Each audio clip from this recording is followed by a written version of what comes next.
This is the Marriage is Hard podcast platform. I'm your host, Dr. Tanner Wallace, a twice married childhood trauma survivor and certified trauma support specialist that teaches human development at the University of Pittsburgh and creates content on This Is Candy Kiss over on Instagram. Whether you're married, separated, divorced, or single, I'm taking you on the transformation journey of a lifetime. Here, we guide you to step into your power as a wisdom seeker and wise decision maker. I produce a mix of interview and solo shows on this platform, with new episodes released every Tuesday and bonus episodes released on select Thursdays throughout the season. If you want to gain clarity through discovering hidden interactional patterns, having honest conversations about recovery, and exploring expansively, click subscribe and let's start learning. My deal with you is this: I'll bring the advanced authenticity and scientific expertise, and you'll bring the deep thinking commitment to do hard things, along with an occasional homework assignment. Deal? I hope so, because I'm super passionate about leveling up, healing, to actualize the very best version of you. Hello, Marriage is Hard listening community. I am so excited to have a guest on this episode. And I feel like I say that every time, but that's because I pick guests that I've followed for a little bit, either on social media or on YouTube or taken in their books before I make an ask, because I like to really treat the audience as I would like to be treated and reserve my spots on the show for guests that I feel like have such value to contribute to our community. And Linda is one of those people. I've been following her on Instagram for many months now. And every time she posts something, I think, oh, this is so good. This has such great content. So thank you for being on our Therapist Insights series. She is in Australia, so we are covering quite a time difference. You told me it's 8 a.m. the next day. Yeah, we're ahead of you. Yeah. Much to the shock of a lot of Americans, we're actually ahead of you, and it's Sunday morning here. Yeah, so a day ahead, early in the morning. So why don't you start by telling us sort of what you do, how your work and your personal life connects with complex trauma, how you arrived at this spot on my podcast, and we can kind of open up a conversation from there. But I guess starting with, like, what do you do? How do you serve our community? Primarily at the moment, it's as a certified trauma recovery coach. So my whole life's been a journey of seeking answers, like seeking genuine, real answers that would cause transformation in my life for health and wellness. So a lot of my life, because I'm at the age where there's been no information, it's been a real intuitive journey. Okay, so I've had to take risks where others haven't and reach out for information, especially in Australia, because we don't have the recovery community that America does. Like in America, you can be going on holidays and forward plan where you're going to a recovery meeting for anything. We're lucky if we've got a couple of AA meetings happening around town or something like that. So for me, I started off in the self-help, new agey awareness journey. I was fortunate when I was 20 that my employers actually brought people over from America, and we did a whole weekend seminar on self-awareness, that kind of thing. And from there it was like, I need more. And back then, Louise Hay's You Can Heal Your Life was around as well. I don't know if it still is or not. And so that was my starting point.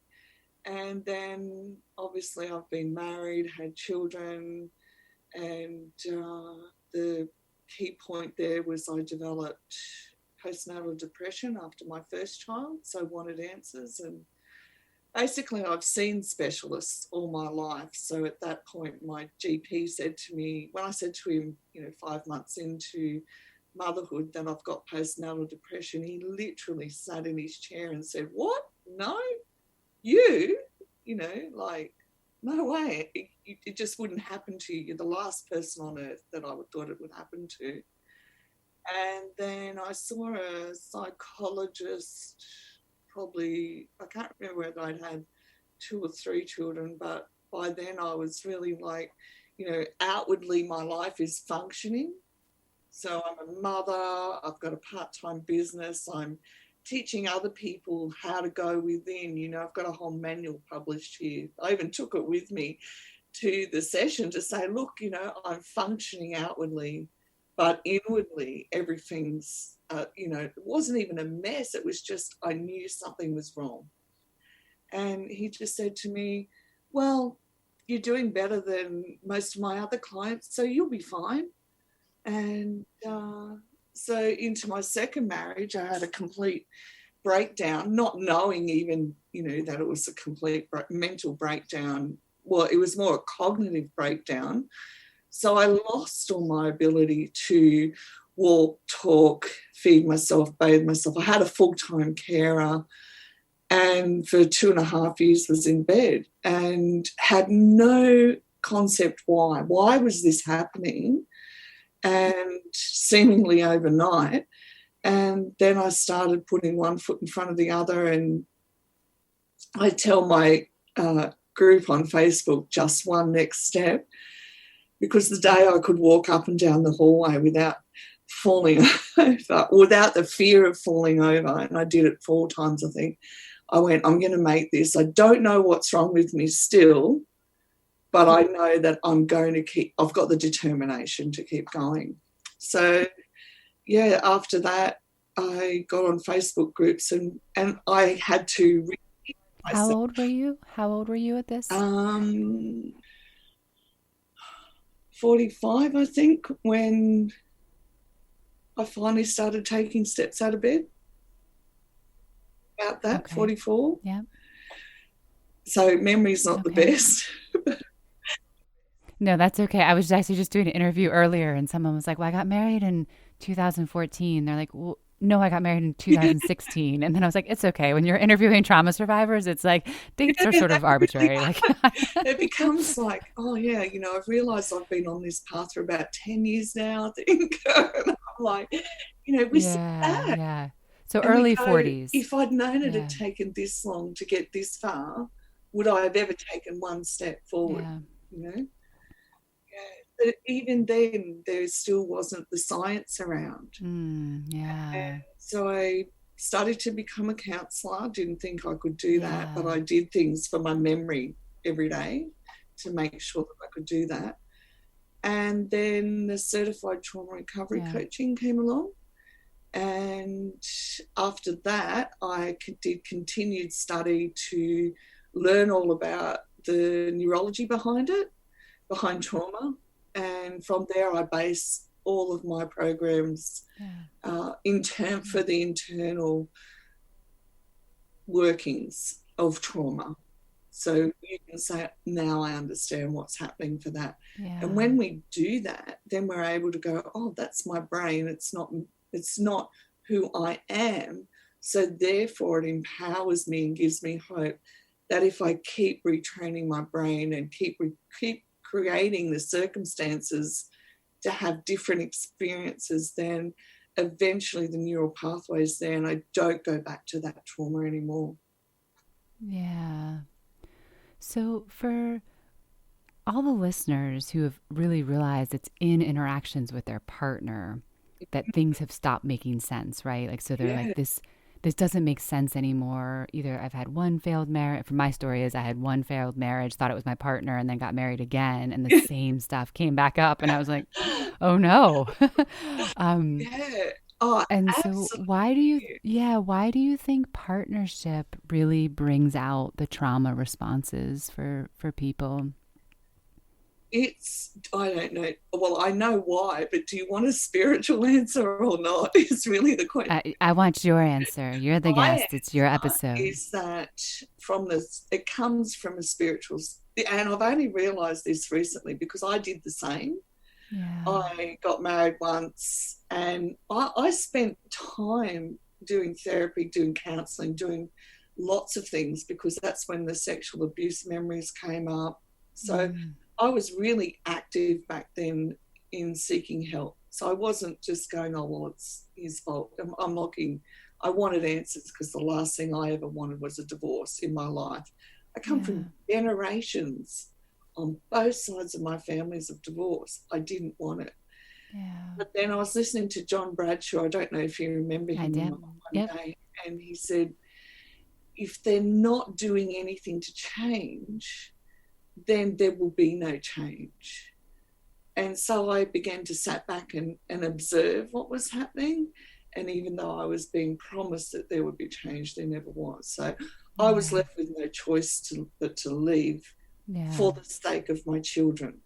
And now my children are adults, and they thank me that I did, because we went through this whole process of them learning emotional talk and emotional health. But anyhow, back to your question. I realised that when we get married is when the Holy Spirit enters into our marriage. So whatever term, I'm really open about people's terminology, okay? So, and you'll read this, I've read it for years, people say, oh, you know, we were together for X amount of years before we got married, and when we got married, then all of a sudden things went to pot, you know, they were terrible. And I realised after my second marriage, that was because I thought I married somebody who was on the same spiritual wavelength as me. I realised that once we got married, that's when the Holy Spirit enters, because marriage is God's idea. If that's, you know, the Creator's idea, it's the form of a creation. However you want to label that, I'm quite okay. But for me, my language is, that's, you know, where we create is in marriage. We become co-creators. And I realised then that it's always going to bring out what's not dealt with every single time. And I've talked to pastors, and they will tell you it happens every single time. And I've got a girlfriend going through it at the moment, 3 years into her second marriage, and it's an absolute mess. But she's doing everything she can to work through it as well. So it's a really deep, raw wound that comes up. And for me, and I would lay money on it, that every wife around the country is going, yeah, that's when it all started to happen. It was good before marriage. But once we got married, then it was like everything becomes like in your own skin. You know how that feeling, you feel irritable and you can't quite put your finger on it, and that irritation grows and grows and grows. And, you know, because we're not educated growing up in how to do our internal work, we begin to think, well, I'm okay with me, then they must be the problem. You know? Yes, I do know. We do this because we haven't been taught how to reflect inwardly. And so as a wife, it was really, really challenging. But for me, I had to leave the second time too, because the anger, I really have a very big challenge. Well, I used to have a very big challenge with anger, dealing with anger, and I don't believe it's essential, pardon me, to resolve differences. It's not essential to have anger as part of it. So, it's like when we look at our body, soul and spirit, and then we've got Holy Spirit, then that's, you can't separate them. You know, even if you take the person out of it, when we're aware, other person out of it, when we're aware internally and we're honest and raw with ourselves, even as a mother, we can't separate that whole self from who we are. But we do, because we walk around with masks on every day, don't we? Motherhood is another place that really brings out a lot of unresolved pain from childhood. Absolutely. And the hardest and worst part is we don't know the depth of our mother wound. Yeah. So when I came up through this whole self-awareness, eras and stuff, the father wound, it was like, resolve your father wound. Mm-hmm. And I had done that. And I was like, well, why am I still unwell? Why am I not getting well? Why did I get increasingly unwell? And mothers are finding this all over the world, is why am I becoming unwell? Yeah. And it's hard. It's hard when we don't know how to, excavate the internal journey to make it work for us into good health. We have to, and the more I read too, we have to be willing, even though, we're so pro, choose your own journey, it's still, we have to be willing to have some spiritual element to our journey, our healing journey. And I read it more and more. And now science has discovered the spiritual part of our brain. Yeah. So that's very, very new research as well. Yeah. But I'm very aware that we all do our spiritual journey in our own way. It has to be for each individual person. So how do you work that into your work with clients? It is and it isn't. Okay. So I can give you a couple of different examples. Okay, I'd love that. So some people come and their spirituality is of a specific type, and they want to know, can I meet that need and talk about that with them? Absolutely, yes, we can. Yeah. Some people come and they're so wounded from what's happened to them as part of their spiritual journey that they don't want to talk about that. Yeah. But I'm able to say from this perspective, and I want you to reframe it how it suits you. And we do that. I have really raw conversations with people around how are they going to frame this language, a spiritual language, in a way that suits them. And I did this with a lady in the UK. Yeah. And when she went out, because she had a real problem, not with rejection, it was like, when she went out, she'd be really angry at people. And I said, instead of being angry, I want you to think about how can you love. So even in your marriage, when someone's driving you absolutely nuts, and this is really hard, by the way, I'm going to tell you up front, it's hard.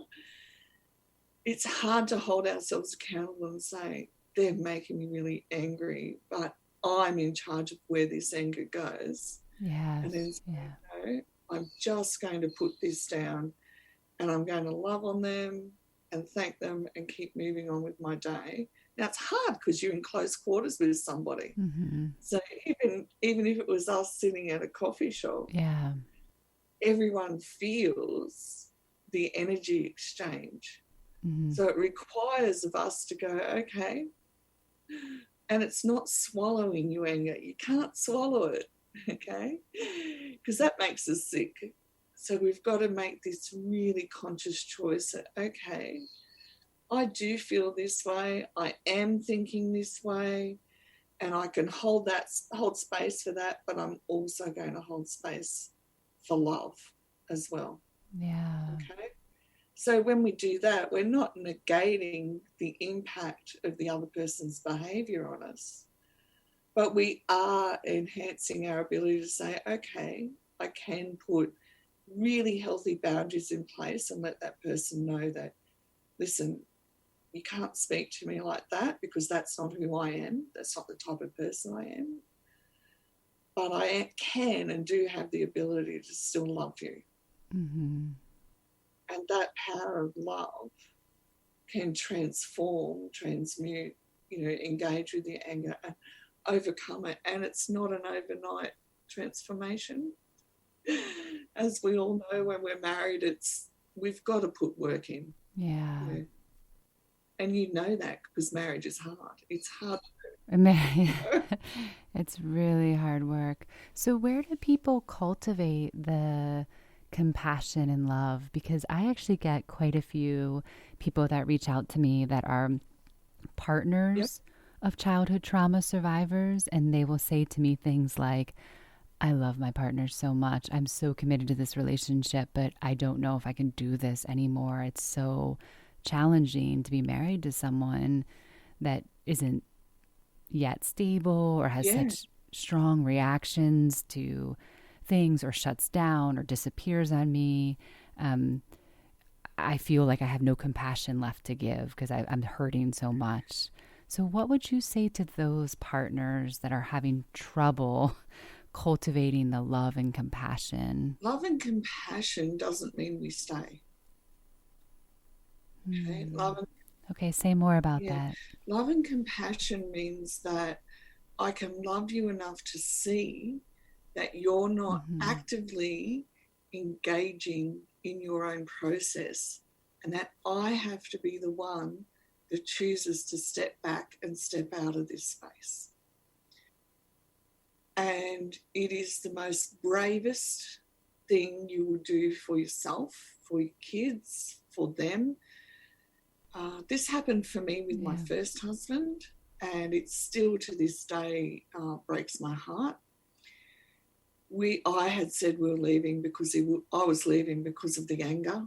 You know, it was just towards my youngest child, or our youngest child. And he said, "Can I have another chance?" And I said, "Yes, provided you get professional help for your anger."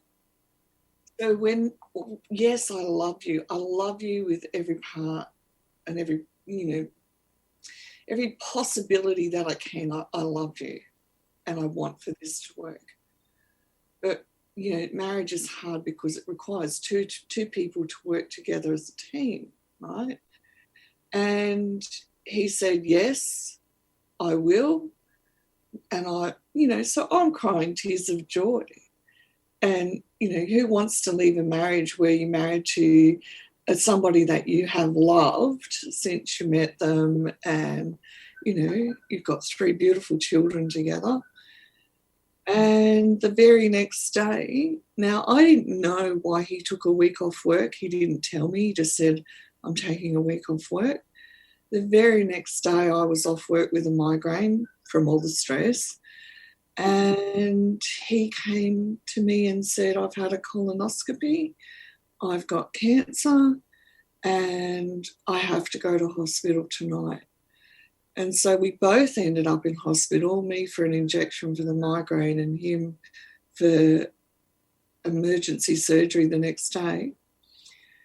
They came back and said he's got bowel cancer, secondary liver, and he's got 6 months to live. And I said to him, "You've got 6 months to live." And he said, "That's not what they're saying." And this is how stubborn he was. So it's really looking at what happens for that person in their process.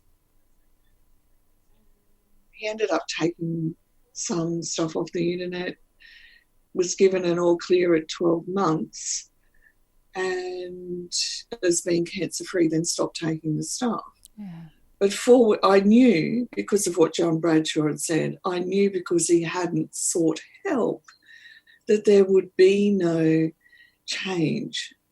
So even though he was able to modify his behaviour for 12 months and there was no anger, I just sat back waiting.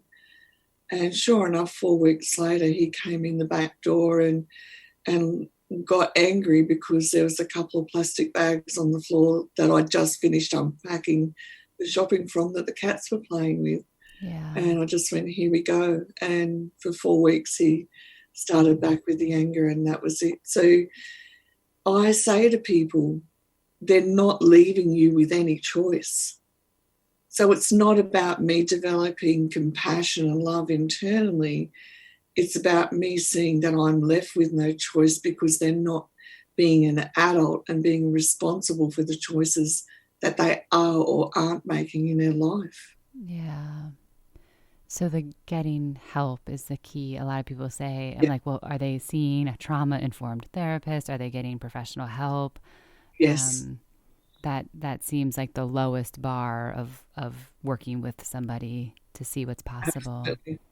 Absolutely. And if they're not willing to be accountable for their behaviour, Yeah. So if they're not creating some kind of community around them, so in America, it would be, are they going to some form of either AA or CODA? And so if they're not willing to be accountable and do something like that, then you have to be willing to sit back and go, as much as I love you, you're not leaving me with any choice. Yeah. So even though I had mental health challenges, I kept seeking help to do my recovery work, even though we don't have the recovery programs here. It's that level of being an adult and being responsible to understand my internal process and what's happened for me. Trauma is not an excuse to treat somebody badly, ever. Yeah, that's important. That's important to say. It's not. Yeah. And my intergenerational trauma history is not a reason for me not to have hard conversations with those people around me that I need to have them with.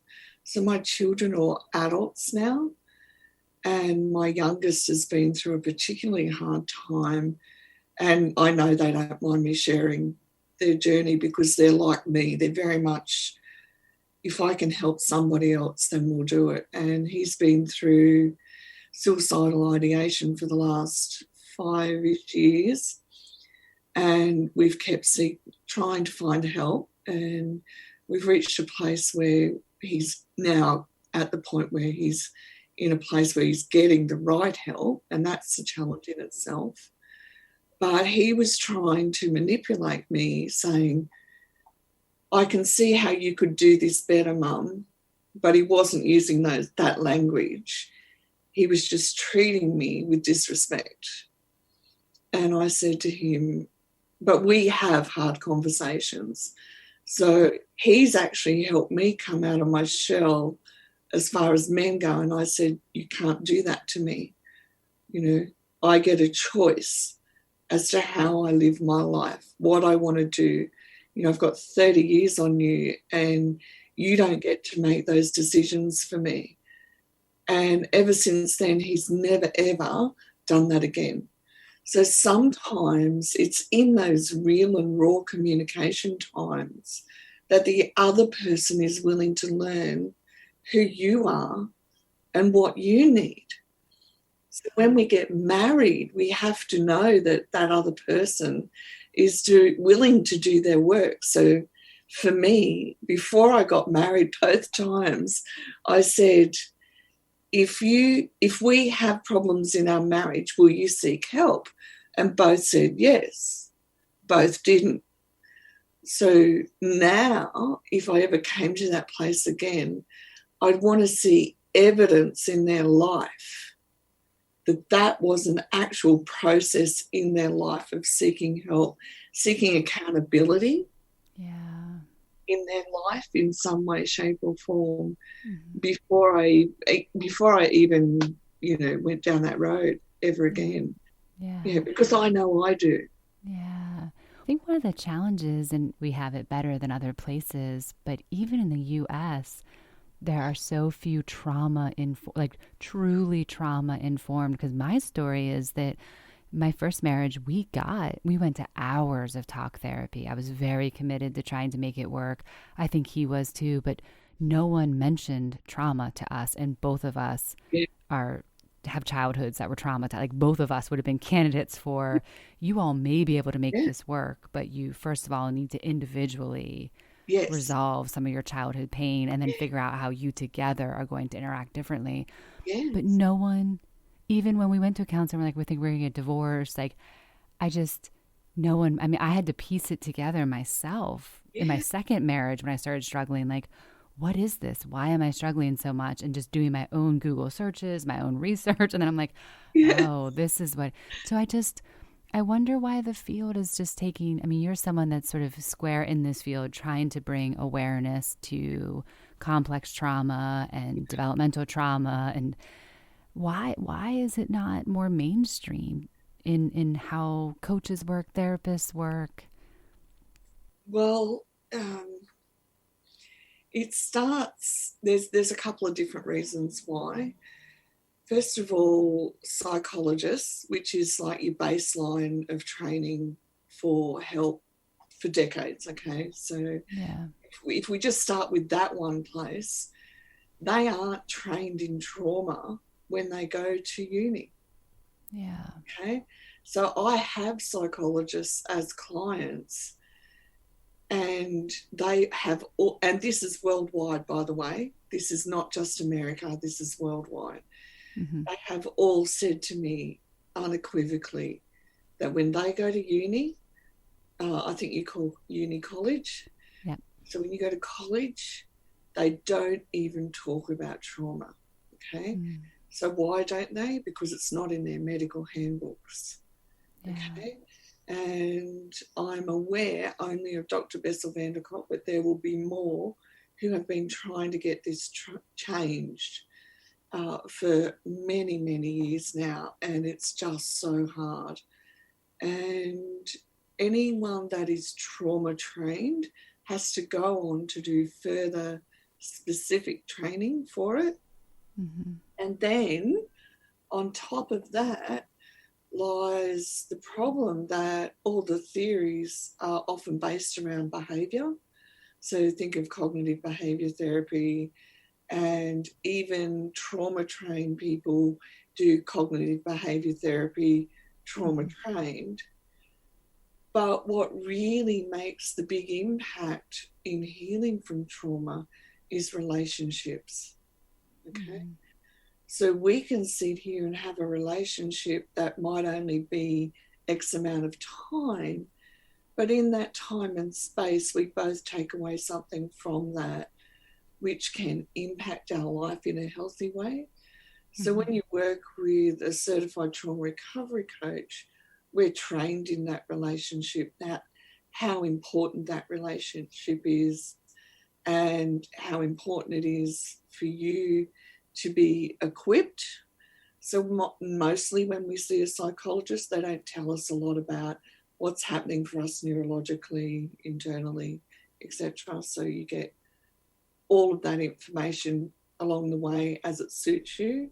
And we need that. If we're going to heal from trauma, we need this information so that we can pinpoint, what's the one next thing that I need to look at and work through and be able to transform, to heal from. Yeah. And if we don't have this information, we can't integrate it into our day-to-day life. So think of us as wives, how we're going to interact with our husband, and we want to change that.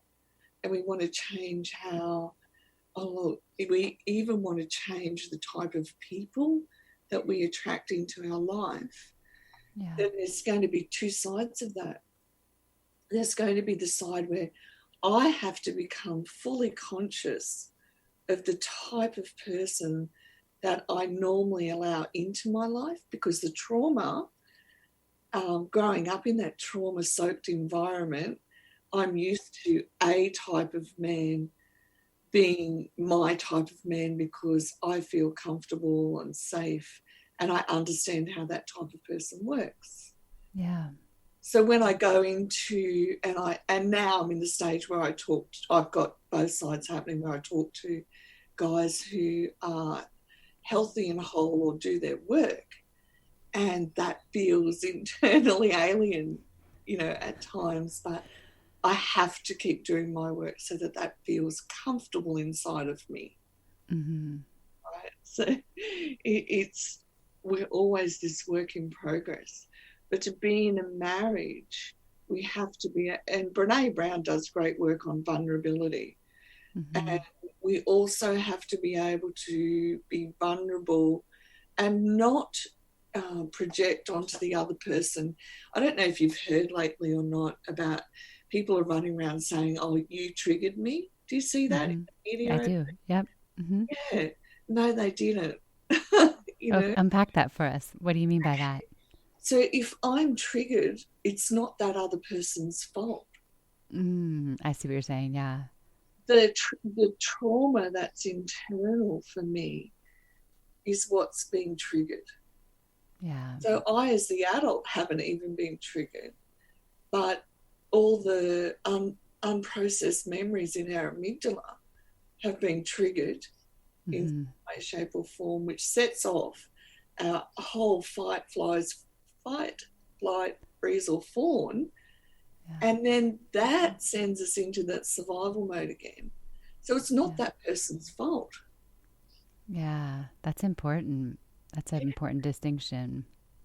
Yeah. And so you've got to take this personal responsibility around working with that yourself. Otherwise, it's just going to keep happening. It doesn't matter who comes into your life. It doesn't matter whether it's hubby. It doesn't matter whether it's a guy at work. It doesn't matter whether it's your son next growing up, as they grow up. Mm-hmm. We have to be willing to do this internal work so that we get to master and develop new skill sets and strategies, structures, in order that we build that healing transformation process in.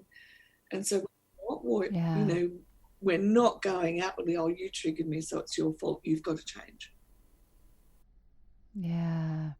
This accountability piece is so huge to me. And I connected with you on Instagram, and sometimes I'll see posts and I'll be like, it feels like I'm always like, yeah, but there's some accountability that we as individuals, even if we've had tough things happen and we are not responsible for what happened to us as children for sure, but we are accountable as mothers, partners, wives, friends, to do the hard work and to absolutely we are. We're the first generation too.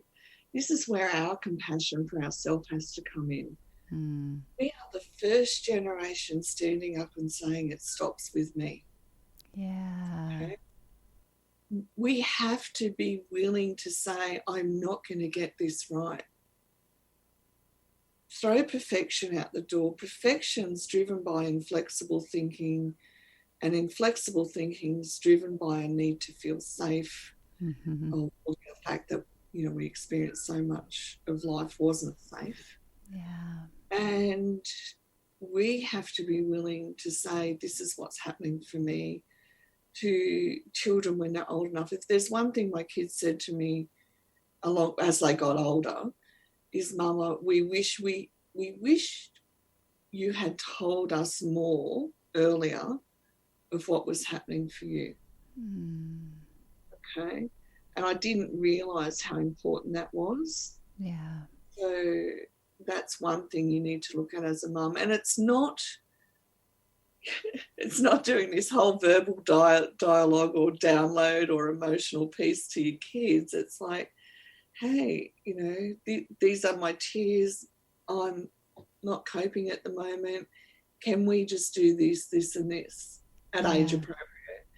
And you know what? Your kids will be the ones that just love on you so much because of it. Yeah. And teaching them that emotional language is so huge. It is.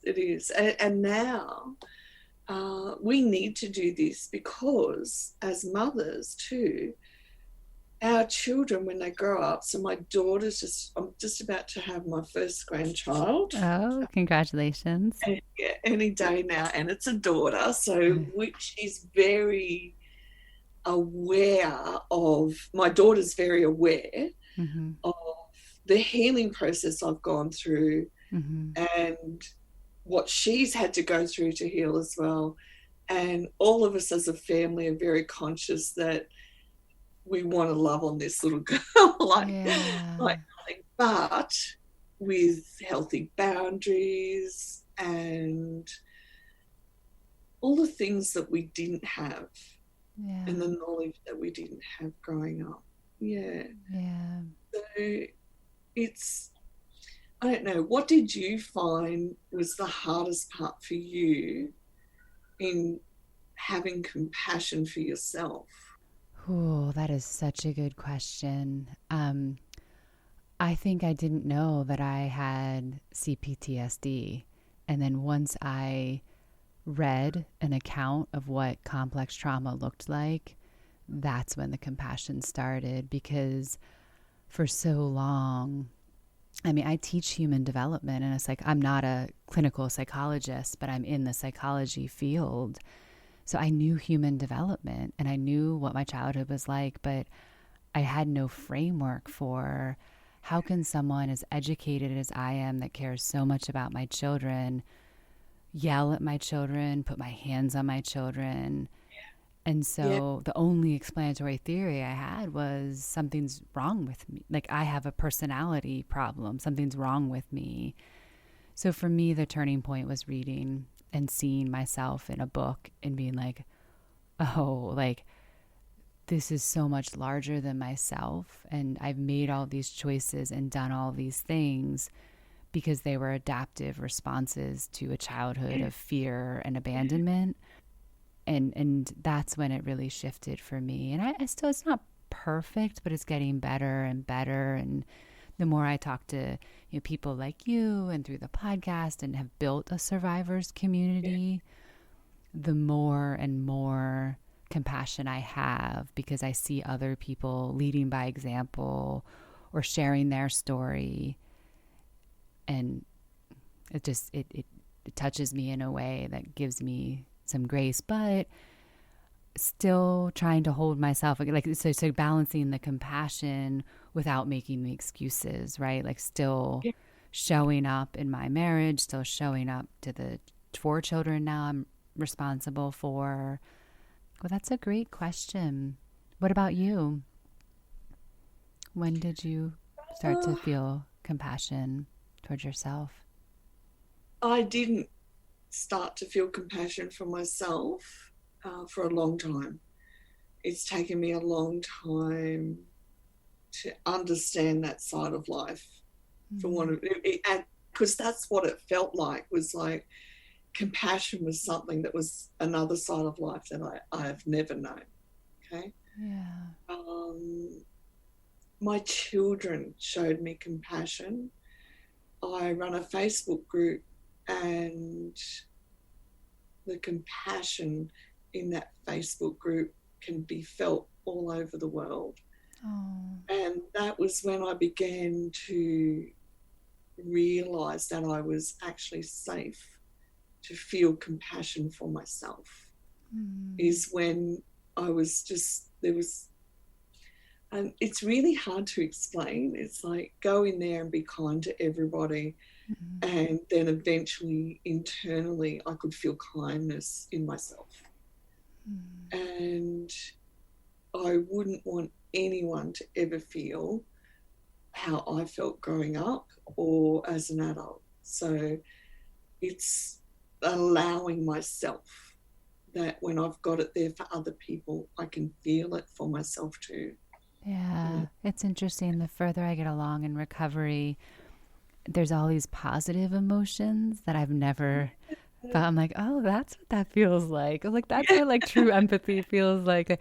It's just, it's take, because I think when you're in survival mode, you don't really have access to, at least I haven't had access to those, even in my parenting, I would feel warm towards my children, but only over the last year or two have I been able to really imagine what their world is like. And so instead of my first response, which is like, I need you to do, like, I need them to do things, but sort of being like, okay, what do they need? Where is their world? And like, how do I frame it in terms of sort of their lived experience, but still, honoring what I'm experiencing too. And that's, I think when you grow up in survival mode, those kind of natural pro-social behaviors that help you get along with others, have stable, loving, fulfilling relationships just aren't accessible to you.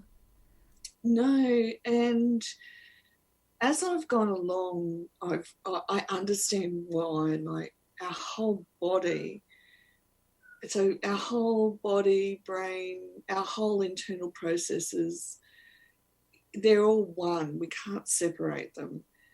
And what I discovered, because I was getting frustrated trying to look for why I couldn't lose the weight, okay? And one of them was excess cortisol. And because I didn't realise I'd spent my whole life in trigger mode. And so when I'm single, no worries, the weight's gone, you know. With gas, you know, it's good. As soon as I get into a relationship and the stress started, the weight would go. But then what I discovered last year, I started taking this natural ashwagandha to decrease the cortisol. And then I didn't know if it was doing anything or not. And I inadvertently ran out, stopped taking it. And I started having mini seizures again, like I seize up. And that's when I realised I needed to keep taking it. And then it's like the whole nervous system, it's like you picture a rope, you know how it's all wound together. Then I thought, that's like my whole body, my whole internal self down to the cells is like so light, you know. I went, oh yeah. I can totally relate to that. I've got to keep taking this. I need my internal self to just relax, because then we can start feeling it, you know. Yeah. Because I'd never, you know how everyone says, oh, you know, did you have a gut instinct about that? I've only recently felt a gut instinct, and I just went, oh, I've had a knowing. Just like, to actually feel that whole physicality of a gut instinct is new to me, you know? Yes, I can relate. Yeah, it's because there's such a disconnection between mind and body and spirit that just, it's like you're reconnecting all of these pieces. Yes. So I had a question for you. I mean, so I love your content that you put out. What inspired you to get on social media and start trying to raise awareness and put information out? I'm always curious how. I mean, I'm actually, even though I'm out there, so to speak, I'm actually a really quiet, shy kind of person, but I feel passionate. Yeah, I'm always so amazed by trauma survivors that are put themselves out there, because it's like the last thing any trauma survivor wants to do, but so many. I'm so inspired. Maybe I should say I'm inspired by seeing people stand up and do what I know is really tough stuff. We're the first generation walking this road. If I can help even one other person just not have to live the hell on earth I did because I didn't know, and I was so alone, that's my day. That makes my day. If someone leaves a comment and says this really helped me, that literally brings me to tears of joy, because somebody else is not going to suffer in the manner that I did. And that's more important to me than being able to sit here and just write courses and teach, if you know what I mean. Yeah. Sorry, now I'm going to cry, because it's so important. I know what you mean. Yeah. It is. It's so meaningful. It gives like just some purpose to all the pain. And it does feel like a higher calling, because not everyone is ready or doesn't feel the support or doesn't feel untethered enough to put themselves out there. Like either they have a partner or a family, or they're still, whatever their context is, they can't step up and contribute content sort of in a very brave way. And so I think they really rely on people like you to step up and put out content. And I love your posts because, like I said, I'm kind of a discerning social media consumer. And every time I read your post, I'm like, that doesn't say anything. I don't like you're just very honest, and you're very, what's the word I'm trying to say?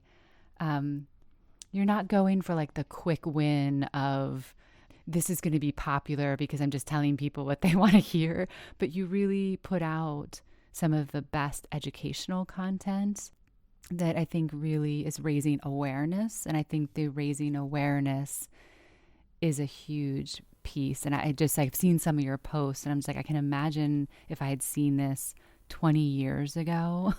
Yeah. You know, when I was struggling in my first marriage, like it could have been just what I needed to see to be like, wait, who is this woman? What does she do? And like, how do I get help? How do I get this help? Yeah. Well, even being a certified trauma recovery coach wasn't available to us until I think the earliest was 4 years ago. Okay, so this to me, this is how critical the information is. Yeah.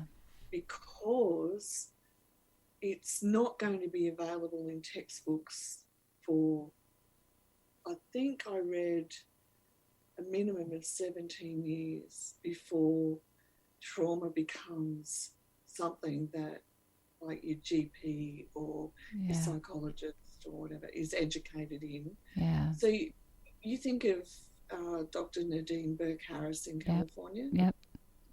Right. That's just the beginning, is trying to get GPs. Like when I look back at when my GP said to me, not you, how could you have postnatal depression, like with shock on his face? Yeah. If he'd had the ACEs test available, I would have scored high enough then, without knowing what came later, that I should have received professional trauma help. Yeah. So this is how crucial for me it is. And I was actually called spiritually to go down this path. So it's something that I feel we all deserve, have a life where we can feel joy and we can pass joy on, so that we can all live in the lane that inspires us the most as well. But I read recently that it takes 2 generations for the trauma to heal. So when we're looking at my granddaughter, we're all fully aware that my generation, my children's generation, when they have kids, what we need to do to ensure that they grow up into a healthy, whole individual. Well, I am so appreciative that you gave us your time, shared your wisdom, and I really do look to you in a group of content creators that is that bridge between ignorance and not being aware of what's happening to, 17 years or the 20 years where it's more mainstream. I think, what we have now is YouTube and Facebook and Instagram, and it is the place where we can touch people, and your content is spot on. And I'm so glad I get to share it with this community. Do you have any parting words? So I always like to ask guests, if someone's listening and they're in a really bad place right now, like somehow they just stumbled upon this episode, hit play, and they're in a pretty dark place in their marriage or their parenting, and they feel very hopeless, what words would you give to them? The hardest thing that you'll do is take your one next step, but I want you to believe in yourself that you can take it. Thank you so much. I'm so appreciative of your time. I'm so glad we could connect.